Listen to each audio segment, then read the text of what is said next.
my phone on. She's not disturbed.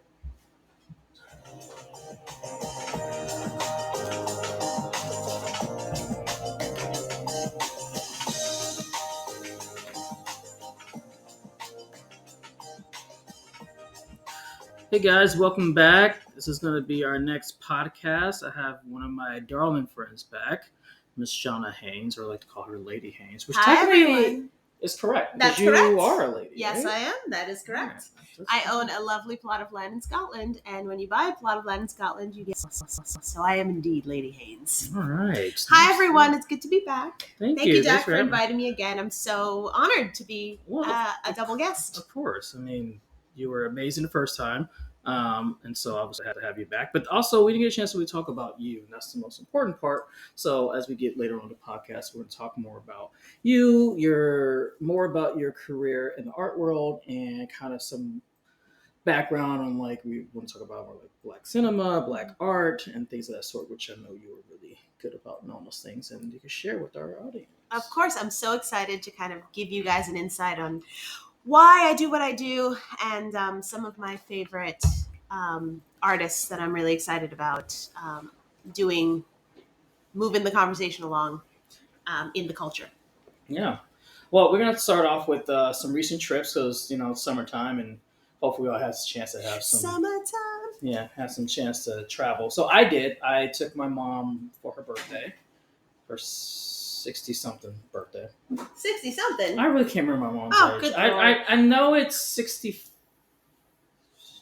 I don't feel like doing that. Correction, your mother is ageless. Okay, fine. Yeah, that's very true. But after age 60-something, I stopped counting. Go on. Either way, she had a great time, and she loves San Diego, so that's where she loves to go. And I am a good son and flew out there and took her there. And then we also did like a side trip to LA, which is one of my other favorite spots to visit. Living there, no offense, LA, but I'm just like, I have to think about that one. But San Diego was great. My best friend, he just moved back, him and his husband, to San Diego, Lloyd. So got to see Lloyd and Rom, and then Rom's mom happened to be in town, which was really nice. So we got a chance to discover some wineries that I didn't know that San Diego actually had. So they had like a really nice winery there, which is really cool. And then we went to a casino, and I won some money. Oh, nice. My mom did not. So the first time ever, my mom, now for the record, my mom wins every time she goes to casino. It's the first time I won. I can gloat. And I had to like give her some of my winnings. Of course you did. And you're a good son. But like she literally did not win, and she was so pissed off the entire time. It was like a flip thing. It was hilarious. But anyway, we had a great time. It was fun. And then we drove up to LA.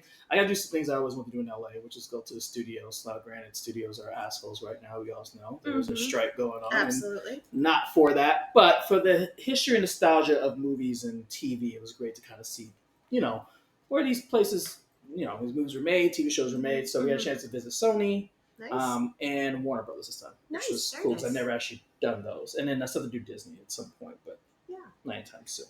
And I got some Ted Lasso shortbread cookies out of that. So They are welcome. delicious. It was really cool. Like, I feels like it's like a Disney thing. Everywhere you go, it's like, all right, art, culture, you see all this history, and it's like gift shop afterwards. Yeah, naturally. It's just very Disney. It's all about the money. I mean, they got to make it somehow. But I stupidly bought some stuff. And then lastly, I got a chance, which we'll get into a little later, was got a chance to go to the Academy Museum, which just recently opened this past spring. And they had the Black cinema experience exhibit, which I don't think is there anymore, but they might have remnants of it left, which is kind of great to kind of see Black cinema throughout the history of movies. So that was a really cool experience to see. Do you think our listeners would want a link in your info box? And I'm going to drop that in there, but it's obviously, I think it's academymuseum.org is the main one, but ideally they're going to start having new exhibits as they come through. Yes. But it's a really cool experience. I got to hold an Oscar, which a lot of people can't do unless you are a Oscar winner or I guess work in that business. Correct. This really heavy. I didn't realize how heavy it was. Yeah, it's 8 pounds. Yeah. I didn't know that. Yeah. So it was kind of cool. But, Dak, I don't think you should sell yourself short. Maybe you too will also be the owner of an Oscar one day. Don't limit yourself. Don't limit yourself. Let me see. Possibilities. 11, make a wish. Possibilities. So that was kind of my past trip and then whatnot. But what have you been up to recently since we talked last? Yeah, this past week was very exciting. So I work at a gallery on the Upper East Side, and we had a fabulous exhibition of a Chinese artist, and it was the first time she's been shown in the West, the first time she's been shown with us in New York. And I've had the wonderful pleasure of walking people through the exhibition and telling them about this artist. And it closed today, so I was very sad to see all of it go. All those beautiful paintings are going to go to their new homes all around the world. Very exciting. And then the other big thing that happened this week is that my boss, who is, I mean, she's just really a powerhouse in the art world.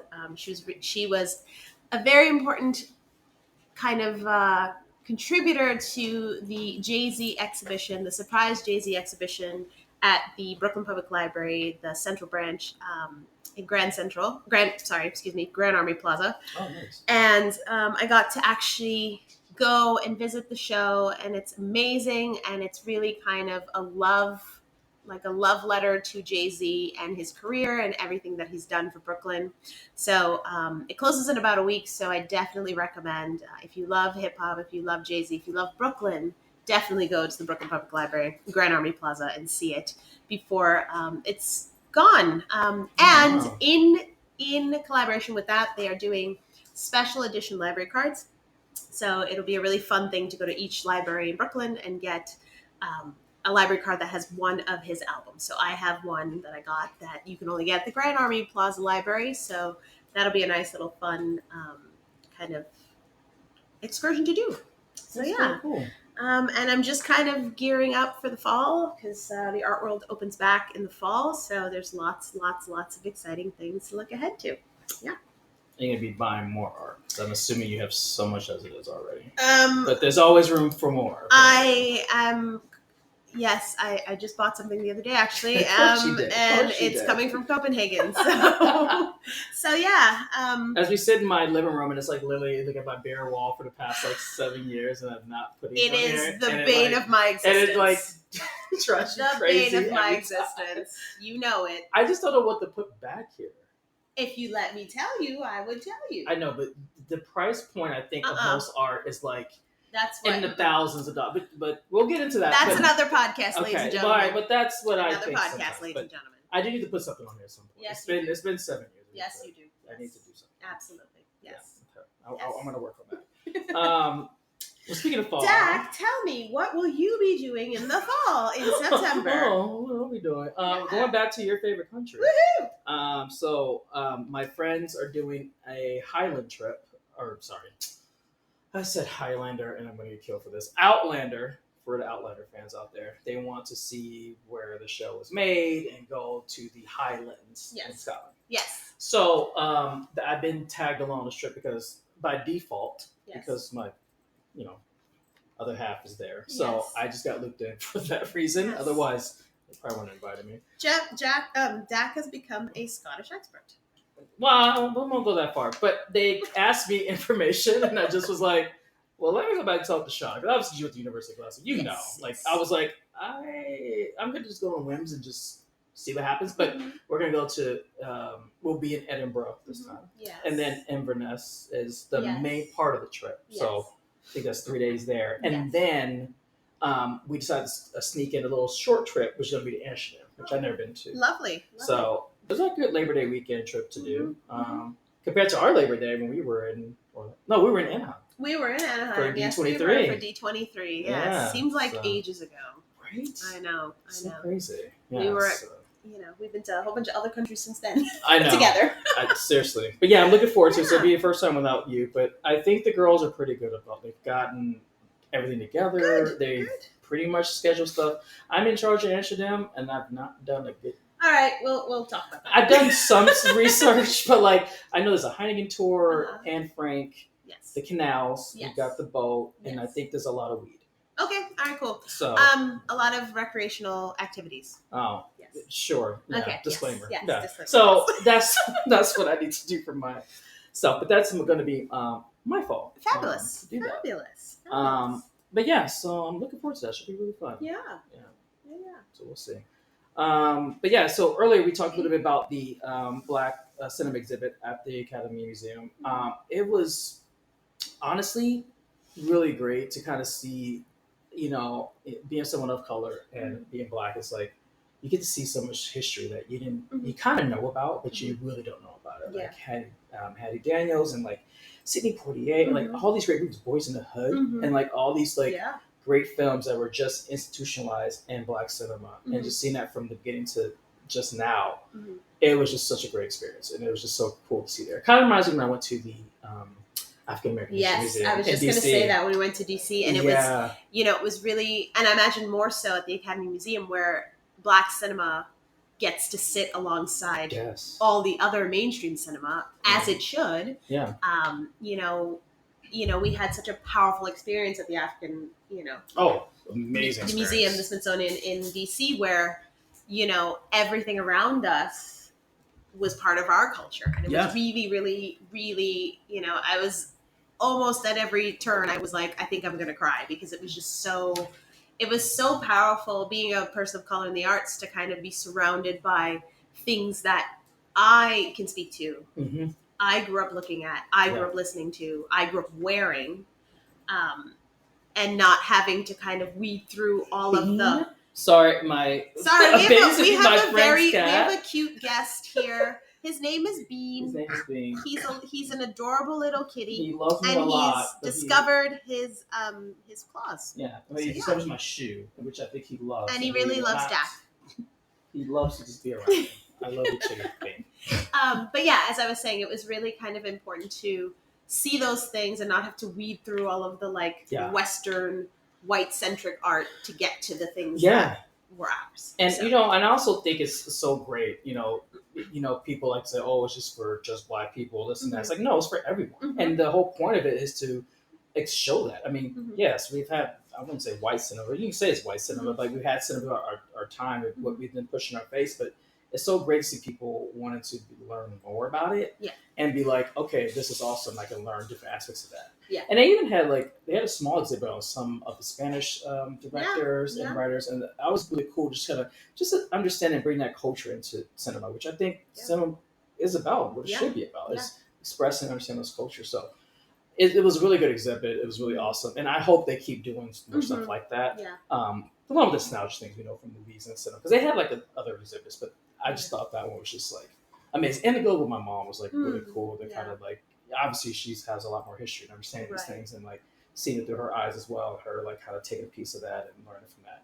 Also, I will say the Godfather set was amazing. Oh well, it's they literally they had literally the whole set from the Godfather, and I was just like, it was insane. Well, it's also really amazing that the Academy Museum is helmed by Sandra Jackson Dumont, who's an African American woman. Oh, shit. So, and she's really trying to be, a voice in our industry. So I'm really excited, and it was such a great pick, And the building's design is amazing. It's such a beautiful building. I mean, the fact they dedicated the lobby to Sidney Poitier was just very amazing. important. Very important. I loved it. So if you ever have a chance to go, I tell people just please go. Yes. Parking is shit though. Well, you have to get valet, but that's LA. That's LA for you. LA. Once again, my issues with LA. Another podcast. Another podcast. Yes. So another thing I wanted to break into, we were going to talk about really more about you and how you come into the world of arts and how this has been affecting your life. And you talked a little about yourself before, but I want to learn more about how it's something that's so passionate for you, how you keep wanting to be a part of that world and at least express that passion, but also educate others in the process. Because I would say, for one, I don't really go to the museum without you. It's just I don't know, but I think what it is that I can say you make it sound more interesting than if you were just maybe just going by yourself and then learn about that history about that. So tell us a little more about how you come to be this kind of art person that you are today. Oh, that's very sweet of you. Thank you. So if we were in a superhero movie, this would be my origin story. Oh, it would, right? Be. That's very true. So I come to the art world and I come to arts from a very, I would say, disadvantaged position. I'm not I don't have the right pedigree. I don't come from the right kind of parents. I don't come from money. So everything that I've kind of cultivated and learned about really, really has come from I would say I'm like just pure passion and pure motivation on my part. Yeah. So I was not born in the United States. I was born in Trinidad and Tobago, and I came to New York when I was about 10. And prior to that, I went to Catholic school, and basically all of the art I was ever exposed to were those, in any Catholic home, that beautiful framed photo of Jesus Christ, blondish, sandy blonde hair, white, blue eyes, Jesus. Yeah. So I really had no kind of concept of art, quote unquote art, until I came to New York. And I'm a product of the public school system, when the public school system in New York was really, really quite rigorous and quite well-rounded. And one of the first trips we ever went to was to go to the Met.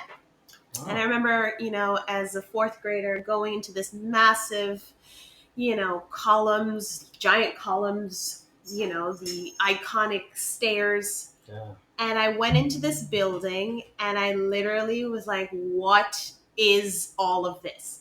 The most beautiful paintings, the most beautiful sculptures. And I honestly wanted to just live there. I wanted to live in that museum. Wow. And I feel like, that was my spider. If I was, Peter Parker, that was my spider. It bit me, and then I was trapped forever. Yeah. And it's like in a way, it's kind of like, what's it, maybe like your safe space, or like yeah, your happy place. Absolutely. Yeah. Every moment in my life when I was happy, as I moved through school, every time I was sad, every time I was trying to work something out of my brain, I would always go to the museum. I would always go to the Met and sit. And I would visit all of these paintings and all these sculptures as though they were my best friends. I'd be like, oh, I can't leave without seeing, the sculpture of San Fermin in the medieval, medieval wing. And, again, being a brown girl living in New York, I didn't think that this was a viable occupation for me. I come from, I'm first gen child of immigrant parents. They wanted me to be a doctor, a lawyer, an accountant. So standards. The standards. What is that? I mean, what is that? I guess, what is the world like, art world like, from an outsider's point of view? Like, what do you think people have a mindset of what the art world is, or what a typical person would look like? They're white. They're thin. They are, they've got the right pedigree. They went to an Ivy League school. They went to private school. They went to boarding school. They are Charlotte York from Sex and the City. That is that's what the gallerist looks like. That's what all of my art history teachers, they all looked in some shape or form like her. So for a long time, I didn't think that this was something I could do. Right. But then, I went through many other phases in my life where I tried to do other things, but somehow I kept returning back to art. Every time I would go in a museum, every time I traveled, I was compelled to these really beautiful things that hold all these stories that tell the history of humans, across time, what we were afraid of, what we were in love with, what we thought, colors that were beautiful, people we thought were beautiful, all of it is wrapped up in these works of art. And I was like, well, I have no choice. I have to be part of this. Yeah. So, my first degree I did at Fordham. I studied art history. I studied Renaissance. That is my specialty. Okay. I studied abroad in Italy. I went to the source. I went to Italy and I looked at all of these beautiful things that live in churches and, just all of these beautiful spaces. I studied abroad in Spain. I did the same thing. And, I really, really, really kind of put all of my energy and everything behind me succeeding in this field, no matter what. And do you think because of your passion, it made it, I wouldn't say, it probably was still hard for you, but it made it maybe more satisfying to do it in a way? You're like, as you go through your studies, you're like, okay, because that's something I love doing. I love learning about this. It makes it so much worth it to kind of the struggle you go through, either, I don't know, writing a thesis or whatever your projects might be for that. I think it's a bit of both. I think there were many times where I felt like there were too many things stacked against me and I wasn't going to be able to get to my end goal. Okay. But then there were moments where, I remember being in Glasgow, which again, I'll touch about that. That's a very, very specific point in my life. But there was a moment in Glasgow where I was in the museum, just kind of looking around, and somebody came up to me and was like, "Oh, you're looking at this painting really intently. Like, why?" Yeah. And, we had this beautiful conversation about this work of art, and that person left with the takeaway of, wow, that was really informative. Thank you so much. Like, I would have never even looked at this thing, if you weren't here looking at it. Yeah. And it's all those tiny moments. It's the moments of my friends telling me, "Oh, I wish you were at this museum with me." It's our experience in Paris where I got to take all of my friends through the Louvre at night. All of those moments makes me push forward. And that museum is fucking massive. Yes, it is. I know you warned me. Yeah. And I did. then I did. we went. Yeah. And I just was like, yeah. Yeah. You would have seen nothing.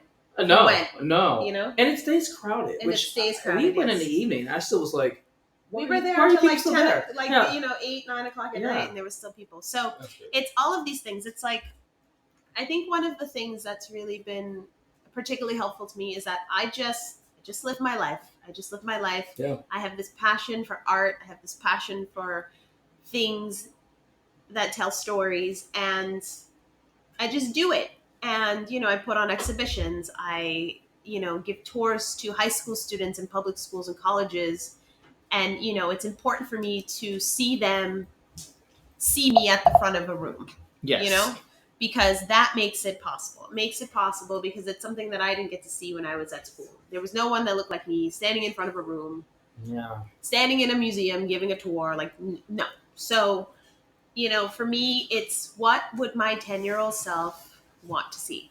And that's kind of how I've crafted my career. That's it. Wow. That's amazing. And that's got to be the most, we don't really talk about this, but it's got to be that's got to be hard to be in this space, in this world, as you mentioned, and you're being feeling like, and probably really only being the only person of color and really holding your own. It's almost like we see this in every aspect of anyone breaking barriers. It's like you literally have to be better, stronger, smarter, on top of your P's and Q's for everything. You can't slip up. And then it's got to also be more irritating to see someone who probably just walks in here and it's just does not even put as much work in and is given this level of prestige. And you're just like, what the fuck? Yeah, absolutely. Absolutely. Yeah. You're 100% right. It's, I worked at another gallery a couple years ago, and, guests would always come in and they would test me. Mm. They would test me to make sure that I knew. They're like, "Are you sure that's what that is?" And I was like, No, I'm just lying to you right now. I'm sitting in the front of this gallery. I'm making shit up because, what else, I couldn't possibly know this information. Yeah. There's so much, and just to circle back to, to Scotland. So I did my graduate degree in Scotland at the University of Glasgow. Mm-hmm. And I chose that place in particular because there was one person who taught there that I wanted to work with. Okay. And that was one of the main reasons. But the other reason is that being a person of color working in gallery space in New York and studying Renaissance, blew people's minds. They couldn't understand how me, as a brown person, could be studying Renaissance. That didn't make sense to them. Why wasn't I studying Latin art? Why wasn't I studying Caribbean art? Why was I not studying African art? It's almost like they're like, what? I wouldn't say I guess in a way that feels a little reasonable. It's like, oh, you should stay to your lane. Exactly. You should just stay I to should what stay you, in my lane. In cases, but, you're not allowed to know this. Yeah. Also, if you look at certain departments and certain auction houses, if you look at the African art department, everybody's white. And that was okay. Yeah. So there was a moment where I'm like, I need to leave this country to go someplace else to kind of not have that weigh on me. To not be, because I'm, I was always on the defense of okay, I'm ready to defend why I'm doing this thing. Yeah. And so I went to Glasgow and there was none of that. Like I would say to people, "Oh, I study Renaissance," and they're like, "Oh, that's great," and that was the end of it. It was a matter of fact. It was like, "That's cool," and that was the end of the conversation. I just, I don't know if that's just like European culture or whatever the case is. At least when I've been there with you and just going there, it's like, yeah, it doesn't feel like you're trying so hard to prove something. Mm-hmm. And otherwise, it's going to be a little relief, and you're like, oh, okay. You're not advocating the side. I think a little differently about certain things. You're able just to do you. Yeah, I just got to be me. And just enjoy it. Like, as you should be doing anything you care about, any passion. Like, that's amazing. So, like, the part of my brain that was, like, always on the defense got to actually participate in absorbing all the things I needed to absorb. Right. That's awesome. So, How was the experience at university? I mean, I know we talked about it a little bit, but tell me how that experience actually was. So the story of Glasgow really starts with one of the people who is no longer with us on Earth that I miss terribly, that I've never, ever, ever met. Anthony Bourdain. I used to watch Anthony Bourdain in all of the times and all of his iterations of his shows when I couldn't travel. When I couldn't see all of the things I wanted to see in the world, I saw them and I watched them through his eyes. Right. And when I was accepted to Glasgow, I'd never been to the UK before. Never been to London, never been to Scotland. And I'm like, okay, well, I'm going to have to like this place. And I said, who in my experience has been to Glasgow, the city of Glasgow? And Anthony Bourdain had done an episode where he went to Glasgow.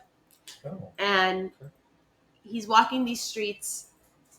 The weather's not great. And he says, of all the places he's been in the world, and he's been literally everywhere in the world, Glasgow is one of his top 3 favorite cities. He says the people there are completely 100% real. They will grab you in their arms with both hands, both arms. You are real with them. They are real with you. You like what they like. You respect what they like. They will embrace you with both arms. Yeah.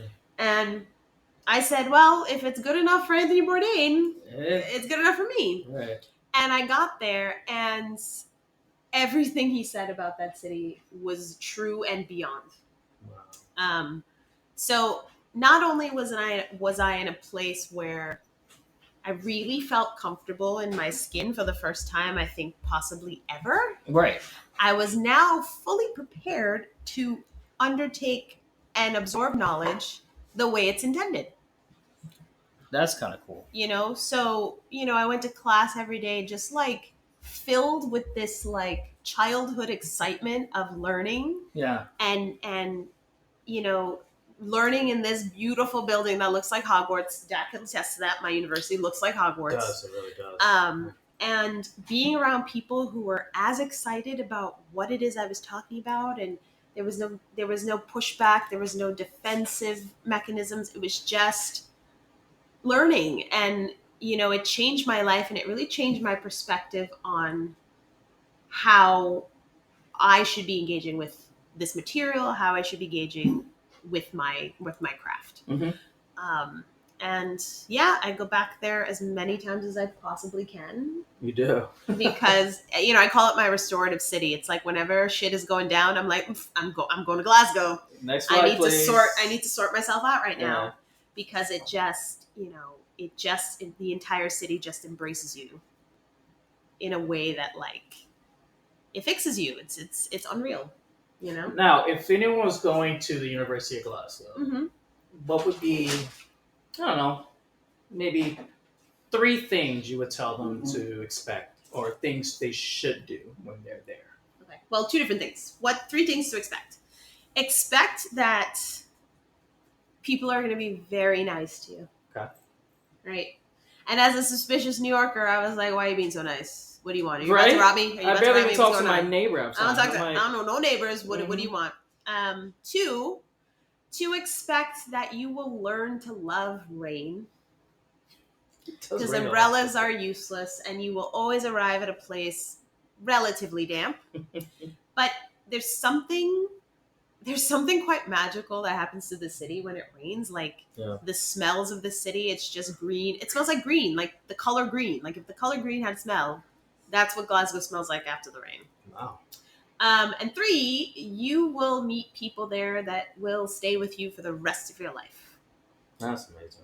And you probably still talk to most of your friends, Yeah. the people you. Yeah, both in school and outside of school.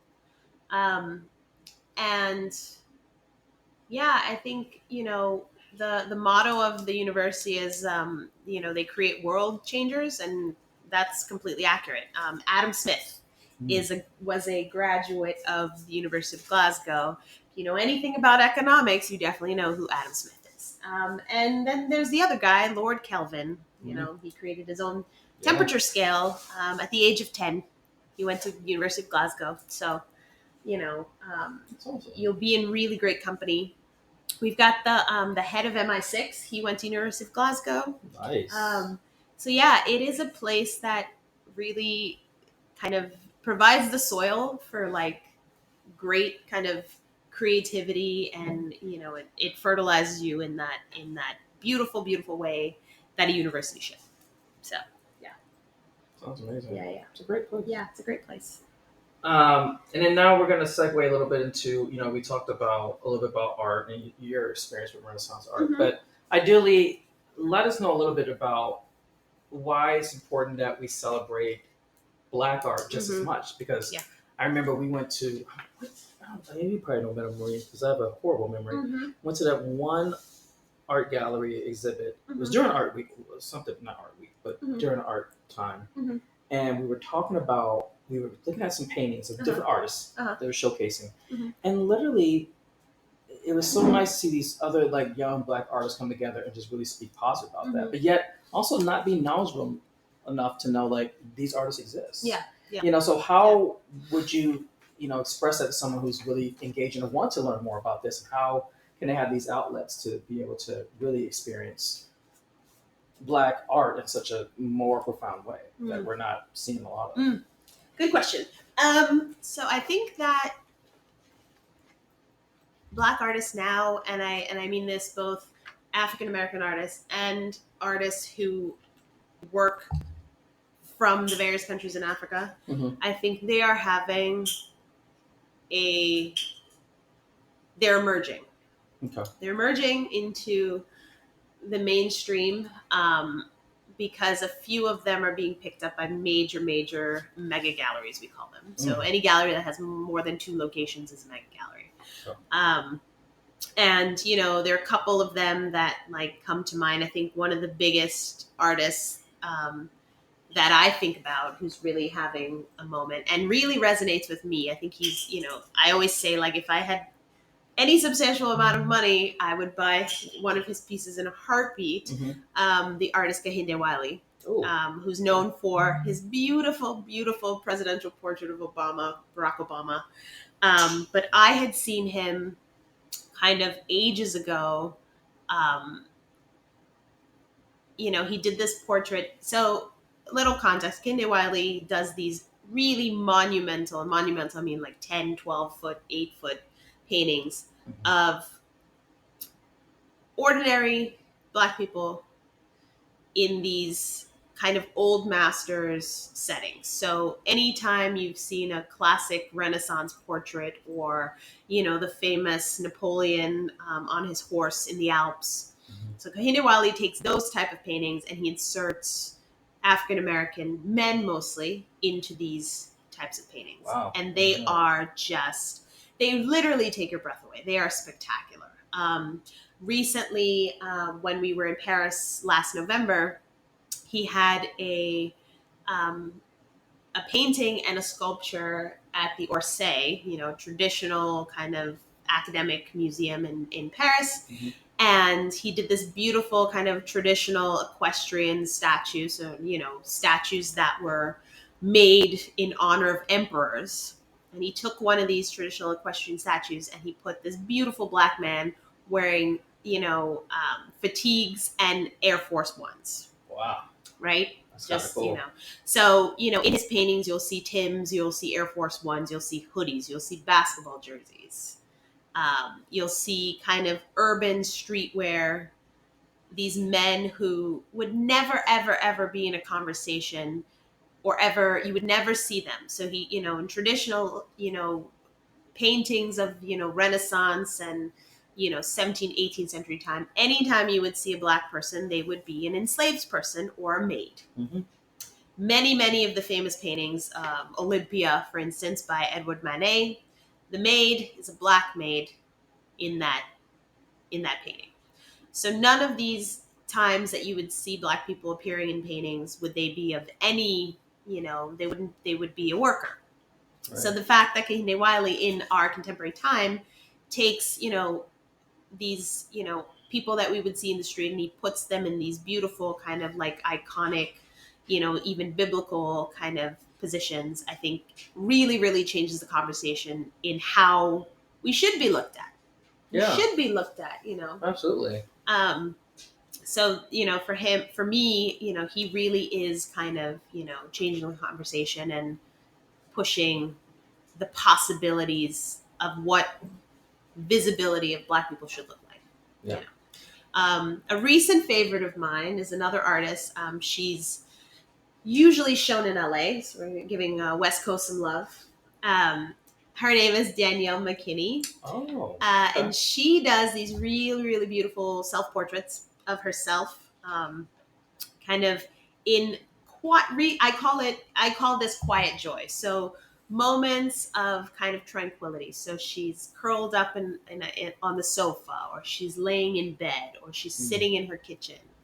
And it's these beautiful, beautiful, just everyday scenes of herself. Yeah. With these beautiful color palettes, lots of really like beautiful blues and beautiful greens.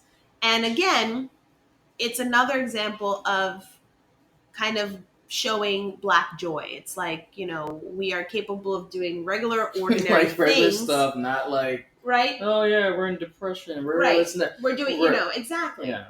Which is kind of the opposite of kind of what's been happening or what has been happening in our actual lives, where there's so many instances of Black people being murdered for doing regular, normal things. True Jogging, walking down the street, just Yep. doing normal things. So Yeah. it's kind of an interesting kind of juxtaposition to have, these paintings of just doing ordinary things. Yeah. That's really cool. And then we have Farron Gibson, who is an African American art historian. She's currently doing her PhD in London, and so she lives in London. I've met her purely through Instagram. I've bought some of her books. She has 2 books that I gift to everyone. One of them is called The Ultimate Art Museum, and it's really a children's book. Oh. It provides a child with a map of a museum, and you go through the museum, and she has all of these beautiful descriptions of artists and art that usually you don't find in a typical art history book. Right. And she's really kind of inserted people of color in, Latin American artists, African American artists, Asian artists, inserted them back into the conversation of art history. And another book she recently did called Women's Work particularly talks about kind of arts and crafts, which wasn't typically considered art. It was considered craft, which is a very lowly kind of description. Right. And she wrote this really beautiful book about all of these women who have done really, really remarkable things in terms of arts and crafts and textiles and weaving. And it's also a book that I gift quite frequently. So there are, people who are, making things and making kind of images that we aspire to, we inspire to. Yeah. There are people who are, continuing conversations, making space for conversations for us to have to participate, because I think, as we can see with cinema, the more voices that are in the conversation, the better. Yeah, different perspectives, different outlooks, the better. Yep. So, this is just a small little, if I had to list 3 artists right away, these are the 3 people I would say right away. But I think that, they're making quite an impact, and I'm super excited to kind of see where they go from here. That's really awesome. Yeah. And where can most people find like their work? Is like their Instagram, or they have like web pages? Yeah, so they all have Instagram. Kehinde Wiley is represented by Sean Scully Gallery here in New York. You go to any major art fair, you will see his work. He also has pieces up in major museums, at Seattle Art Museum, the Brooklyn Museum. There's a massive painting. Hopefully it's still in the lobby, right, as you come in. Danielle McKinney is represented by Night Gallery, I believe, in LA. And she's got an Instagram. And Ferren Gibson also has an Instagram. And most of her books are found in, the Serpentine Gallery shop. Faden represents her. She's always giving talks in London. I highly recommend to listen to her. She's really quite fabulous. So yeah, they're all on Instagram, and I highly recommend kind of checking them out and seeing for yourselves what they're all about. Yeah. Wow, I feel like I just had a great history. Yeah. I love that. Okay, so another segue is, you have this great background when it comes to Renaissance art. So someone who is, I guess, Renaissance art for dummies, how can someone see a picture, understand it, and how do you break it down and make it simple for someone to really appreciate it? Okay. Someone like me. Okay. So I always say every single person that, you don't need to study, you don't need to have degrees. Every single person who walks into a museum or a gallery has all the tools they need to understand. They've got their eyeballs. If you wear glasses, you have two sets of ways to see. Two sets of eyeballs. All right. I think sometimes people overcomplicate art because I think that's a way to exclude. You use particular language that people don't understand. For I me, hate that because people it's like, you ask a question or they expect you to know something or they get very snobbish about it. Yeah, exactly. And you're just like, what the fuck? Dude? Yeah, exactly. I just asked a simple question. So I don't like when people use art jargon to talk about things because it's like you say things and then you don't say things. So I'd rather, like if my you old school boss. Right. If you've ever come to a museum tour with me and I say this looks like a rotisserie chicken, that's what I mean when I say this looks like a rotisserie chicken. It is, yeah. I want, I don't like wall labels, right? I want whoever comes into a space to just look at something and you tell me what you see, right? Yeah, that's smart. Particularly when it comes to Renaissance art. Renaissance art is one of the great moments in history where there's a story. There's a story behind every single piece of art. There's a biblical story most of the time. There is a historical story. But even if you don't know that, there are so many things you can appreciate. There is fabric to marvel at. There's, the beauty of a face. There's the beauty of hands and feet. There's the beauty of a butt. I like a good butt in a painting. True. Very true. You guys should check out my Met tour of the butts. Yep. But there is a story, and you don't need anything besides your eyes, your brain, and your heart to understand anything that you see in a museum. And anyone who tells you otherwise, or shitheads, they could kick rocks. Yeah, shitheads. Yeah. Okay. Yeah. But yeah, I think that I think one of the things I love is taking little kids to museums because they will tell you the truth. They will tell you the truth, and that is the filter that you need when you go to see things. Like you don't need anything. You don't need anything. Just go with an open mind, and even if you don't understand anything, you'd be like, that fabric is beautiful. That color, there's so many beautiful colors in this painting. And that's it. That's success right there. So I don't ever want anyone to go into a space to look at art and feel like I need to bring years of experience and years of knowledge in order to fully comprehend what I'm about to understand. No. I think that's totally true because I think I tried to take in art myself because I'm not a big art person, but I tried to be able to understand different aspects of what it means and where it comes from. And to this day, I still can't stand the MoMA. Now, there's nothing against the MoMA.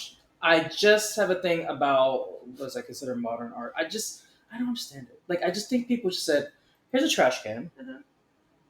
Wrap something around it.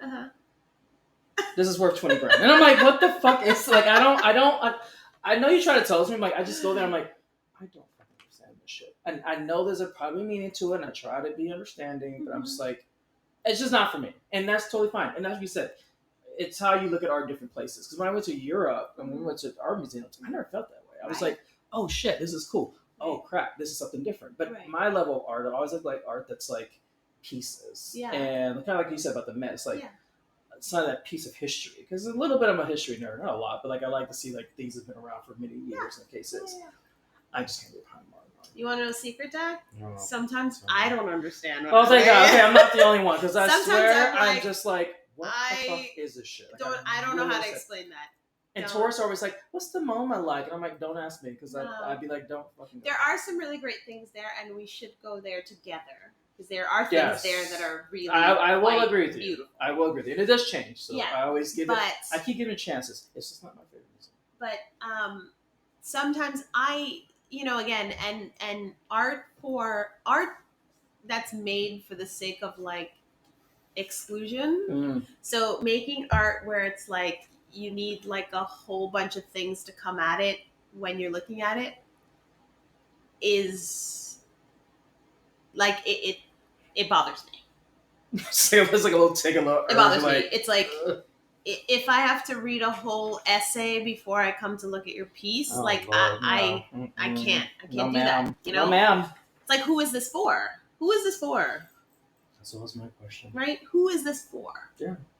Right? So interesting. And I don't know. It just bothers me. It's the thing that it's a way of separating. It's a way of separating. Yeah. In the know and not in the know. And it's really kind of, for me, it's dumb. It's really dumb. You're like, I don't. It's dumb. So yeah, I just don't understand. Sometimes I don't understand either. Okay, I'm not alone. No, you're not alone. You're not. I also feel like you're biased because we're best friends. But no, But you would know. I mean, that's what I would know. But it's like I don't understand why one would make a trash can into. Why would you make a trash can that I don't get it. Yeah.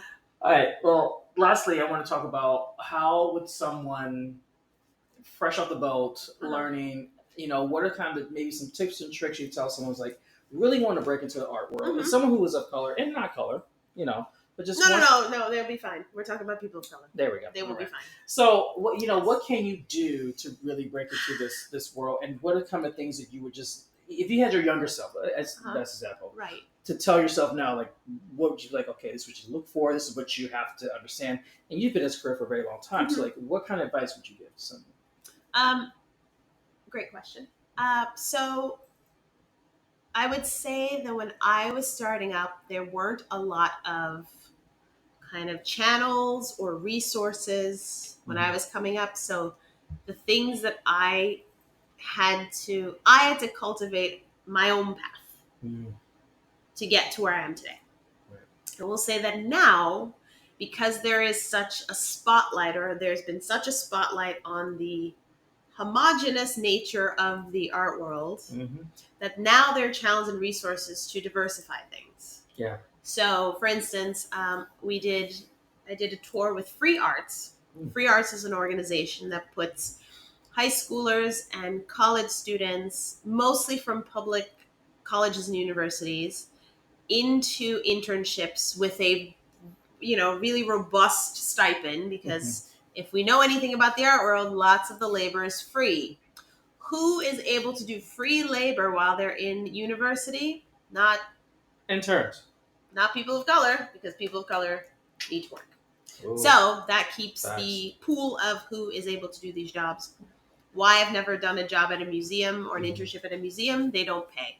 I always needed a job that paid. So I never did any of those internships.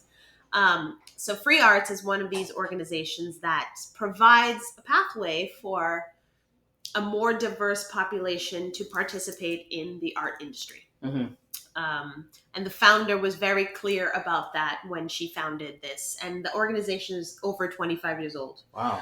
That's really cool. So, it provides a real viable way to participate in the art world. And so it was really a privilege of mine to be able to stand in front of these kids and stand in front of a room where they can see themselves reflected back at them at the front of a room to talk about, oh, there's a person who's done it, who's made it. Right, exactly. So there are lots of other organizations like that provide space and provide access. One of the things that I love to do, I love to mentor. So, anyone who reaches out to me on LinkedIn or Facebook or Instagram, I'm always happy to have conversations, to invite them to art events, answer any questions. Because I feel like part of the reason is like, why am I doing all of this if I'm not bringing people along with me? Yeah, it's true.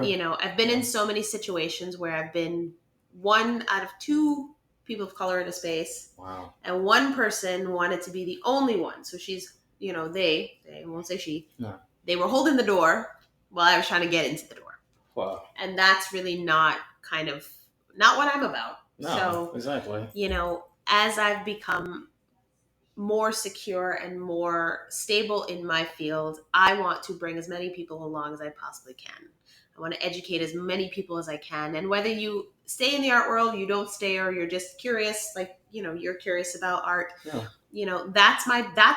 that's why I do what I do. That's why I stay. That's why I fight and be in this field, so that everyone feels confident and powerful to be visible in a space that historically they didn't feel like they were allowed to be in. And that's, at the end of the day, that is my goal. I love that. That's really awesome. Yeah. How do you feel about the influencers of today who go to art galleries and, are just posting these photos just for the gram and, building their followers and not really doing it for the right reasons? I shouldn't say right reasons. Everyone has their own reason doing shit. But I love to talk to those people. I love to find them at gallery openings and talk to them, because they're the ones who say very long, complicated sentences that say nothing. Yeah. When, I'm like, oh, what did you think about, this painting? And they say, oh, well, I think the artist was really interested in an examination of time continuum and, being inside, outside, visible, whatever. And I'm like, what are you saying? That just sounds like a whole bunch of what? Yeah. It's, how do I say this? You cannot,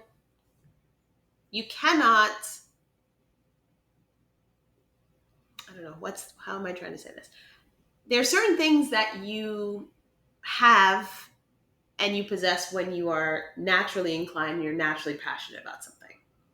And that kind of endears you to people in the space. Yes. When you are an influencer and you are really trying hard to participate in the space in a disingenuous way, that's also very apparent. Very true. Very true. And I think that sends a distorted message to people on the outside who don't know anything about the art world and the art industry and the art market. Right. It sends a very distorted image and a very distorted perception of what it's like to be working in this field. Yeah. And it's harmful to me. Of course. Because it's almost, I won't say it's like making a mockery, but it's also like not really appreciating, the art form for what it is. Exactly. Because like for your Instagram, which I love always, it's like, you always have like your funny, you're like funny, and I guess funny ways of introducing the art in a way that's anyone can really understand it and being like, oh, but then also at the same time, it's not, taking you away from the art, but it's also like getting you to understand it in a way. It's in a more simplistic way of not feeling like it's overcrowded. Right. They talk about butts. Yeah. I mean, like... Listen, we all love butts. Okay? Right, we all love butts. We all love butts. But it's also like, I don't expect everyone to know all of the things I know. I've spent more than 20-something years studying the things I've studied. Right. But I think, and I said this today to a visitor, I said the real mark of intelligence is kind of taking all of this information, distilling it, and then presenting it in a way that's digestible to anyone. Yeah. I always say, whenever I write something, I was like, if my mother cannot understand this, then nobody's reading No this. one's going to read it. No one's going to read this. Very true. Very true. And there are academics out there, and there are art historians, and then there are, art people out there who thrive being this way, but it's like, who besides the 10 people that really understand what it is you're doing, like what is the point, Truly.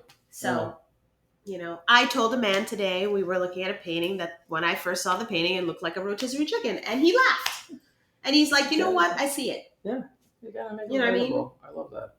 And then we started talking about the texture of the paint, and then we started talking. It's like a conversational piece in a way. It's Right. like it's just kind of the opening dialogue you have instead of like the jar you talked about earlier. And it's like, what the fuck you said? Right. You know what I mean? And then we looked at another painting, and he said, "Oh, that kind of looks like Goofy," right? Yeah.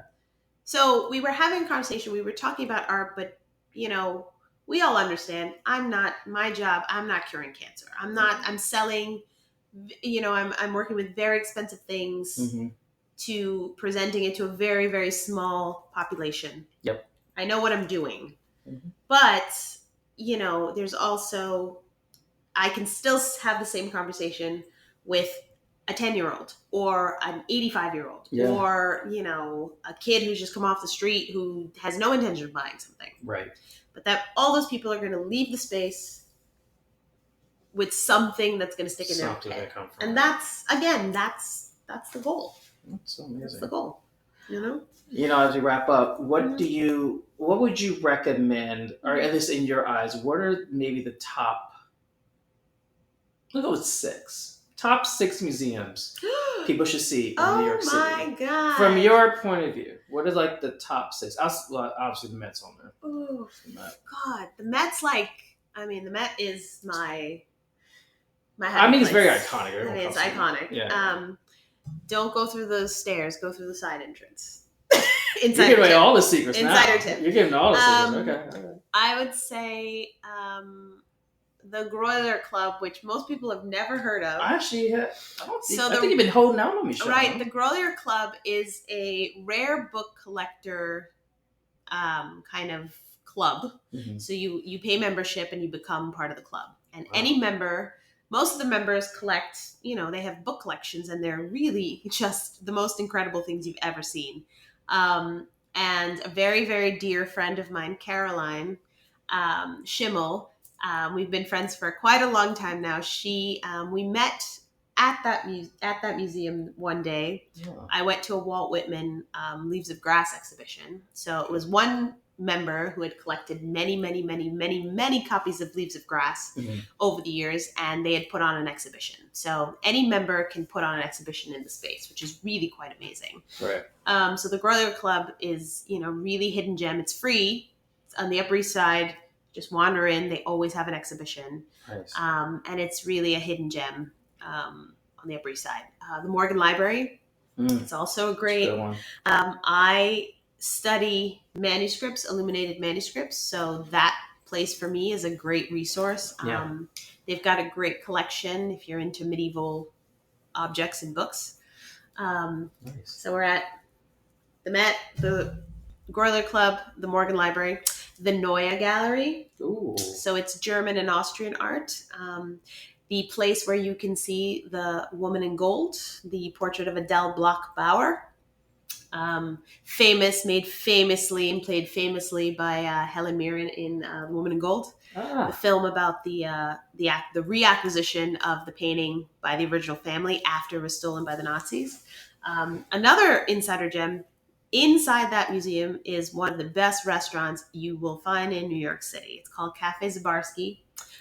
It has one of the greatest dishes ever created, goulash with mit Spätzle, so German pasta, and also one of the great places to have cake. They literally have, 20 different kinds of cake. I even got Dak to eat some cake there, and he hates dessert. Yeah. So we're at 4. 5, I would say the Hispanic Society. A great collection of 16th, 15th, 16th century Spanish art. If you can't go to Madrid and go to the Prado, go to the Hispanic Society. They recently just reopened after massive renovation. It is stunning, stunning, stunning, stunning. That's amazing. And last, the cloisters. Which we always forget about. Which we always forget about. It's at the top of Manhattan. Yes, it is the medieval part of the Metropolitan Museum of Art, and it is the park. It is just beautiful, serene. It feels like you're not even in New York City. I've seen many beautiful exhibitions there. The other half of the Catholic Imagination exhibition was up at the cloisters. It was, for me, the better half of the exhibition. They've got beautiful gardens. They grow lots of herbs and flowers, typical of a medieval garden. And it is really, it's really one of the most beautiful places. And it's free when you buy a ticket to the Met. So you can do both of them in one.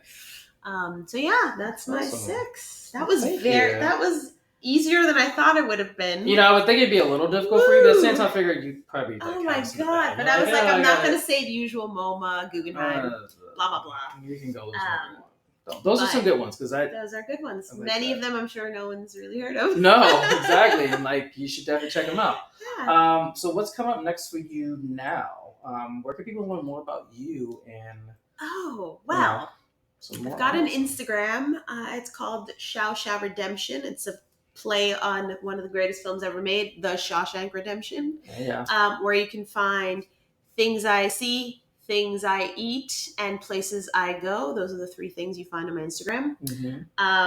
And I've got a trip to LA in September to the opening of Marion Goodman Gallery's LA location. Steve McQueen, the great filmmaker, he is opening the space with a piece there. I'm very excited to see it. That's awesome.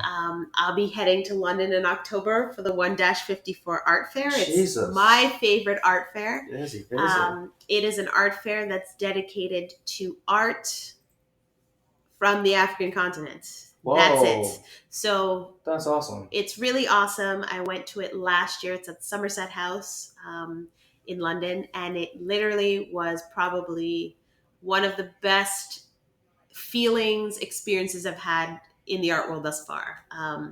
Everyone who was there was so excited to talk about art and, was very welcoming and friendly. And it was really such a beautiful, beautiful space to see so much art from all of these artists around in all of these countries in Africa. It was incredible. So I look forward to going to that in October. And I'm also planning, I have a pop-up gallery called Rando's Gallery. Nice. Yes. Working on a group show in the fall. Because one of your other good friends is an artist too, Paul, right? Yes. So my friend Paul is a wonderful artist, and he's going to be included in the group show in the fall. Some great art. The theme of it is visible, invisible. So all of the artists I've chosen and all of the artwork that's going to be presented deal with this concept of visible, invisible. How do certain things become visible in their work? How are things invisible in terms of identity, in terms of practice, in terms of, any way in which those themes are expressed. So that's really cool. That's all the stuff happening. You're just a busy life. No, I do too many things. And also your birthday's coming up, which means you have a lot my birthday's coming up. You're such a Leo. I know. The best season is upon us. We're not going to get into all of that. Anyway, this is so great. I'm so glad I get a chance to talk and catch up and learn some more about you and your art and people definitely check it out. It's really great. It's really awesome. I really love the fact that you're able to just give that back to the community, but also just make it so understandable and not make you feel like shit doing it, which I just don't know why people do shit like that, but No. Well, Dak, thank you for inviting me on again. I'm sure you'll be back again. And I really appreciate that you've given me the space to kind of talk about art and talk about, my career. So thank you so much. And you guys will put all that information in the info, so you'll find out where to find me. Yes. You got to check her out. She's hilarious and amazing and awesome. And I'm not saying that because she's my best friend, but she's also a mess, but she's funny at the same time. So it's Oh. Well, thank you guys, and I hope you enjoy it, and I look forward to your comments. Yes. Yeah. All right, everyone. Check you next time.